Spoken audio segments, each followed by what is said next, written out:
दुनिया भर की एयरलाइंस अब आपका बाइकआउट करने का कह रही हैं, शिपिंग कंपनीज आपका बाइकआउट करने का कह रही हैं। कहां पहुंचा दिया हमारे पाकिस्तान को एक जिद ने और अना ने। यानी आपकी जिद बहुत बड़ी है, आपकी अना बहुत बड़ी है, आपकी टांग ऊपर रहना चाहिए, मुल्क का बेड़ा गर्क हो जाए चाहे। दालों का सिर्फ 15 दिन का स्टॉक है। 15 दिन के बाद मुबैना तौर पे इस खबर के मुताबिक दालें खत्म हो जाएंगी और एक्सप्रेस के ऊपर यह खबर छप रही है। उसके बाद रमजान मुबारक आ रहा है। रमजान मुबारक से पहले आप कहां से इतने पैसे लाएंगे कि आप इतना कुछ इंपोर्ट करें? जितनी तेजी से पाकिस्तान के ज़खायर कम हुए हैं ना, जिस रफ्तार के साथ ज़खायर कम हुए हैं, रमजान मुबारक तक तो मुझे लगता है कि और पैसे रहेंगे भी नहीं। और अगर IMF ने पैसा दे भी दिया तो तब भी पाकिस्तान का कुछ बहुत ज्यादा बनता हुआ मुझे दिखाई नहीं दे रहा। तो ऐसी सूरत में महंगाई की एक वेव आएगी और चीजों की किल्लत होगी। ये रमजान मुबारक पाकिस्तानियों के लिए बहुत मुश्किल भी हो सकता है।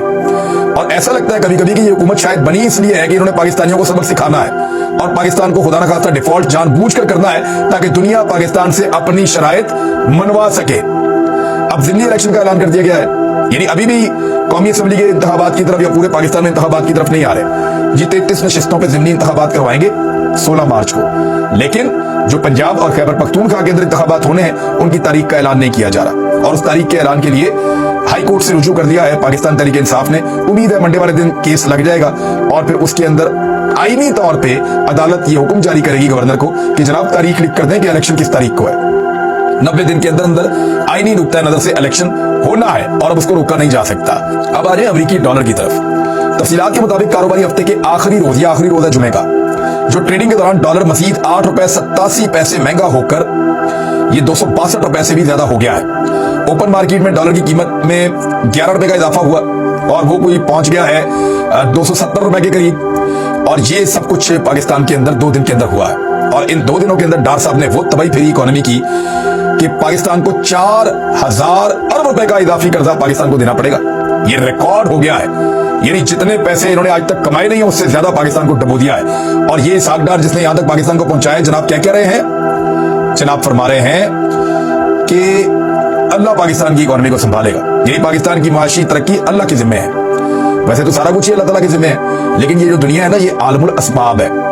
नबी करीम सल्लल्लाहु अलैहि वसल्लम के दौर में भी जब सहाबा इकराम जाते थे ना गज़वात लड़ने के लिए या जंगे लड़ने के लिए, तो उस वक्त भी उनको लड़ना पड़ता था और तब भी शहीद हो जाते थे। अल्लाह ताला ने नबी करीम सल्लल्लाहु अलैहि वसल्लम के दौर में भी कुर्बानी के लिए, जीत के लिए कुर्बानी की शर्त रखी थी। तब भी आपको कुछ ना कुछ करना पड़ता था। दुनिया आलमुल असबाब है, या आप अल्लाह ताला पे छोड़ दें तो फिर कुछ भी नहीं होता। अल्लाह ताला हर चीज का मालिक जरूर है, लेकिन अल्लाह रब्बुल इज्जत ने आपको 2 हाथ दिए हैं, दिमाग दिए हैं। अमेरिका की इकोनॉमी क्या अल्लाह अमेरिका के साथ है? क्या अल्लाह ताला चाइना के साथ और गैर मुस्लिमों के साथ?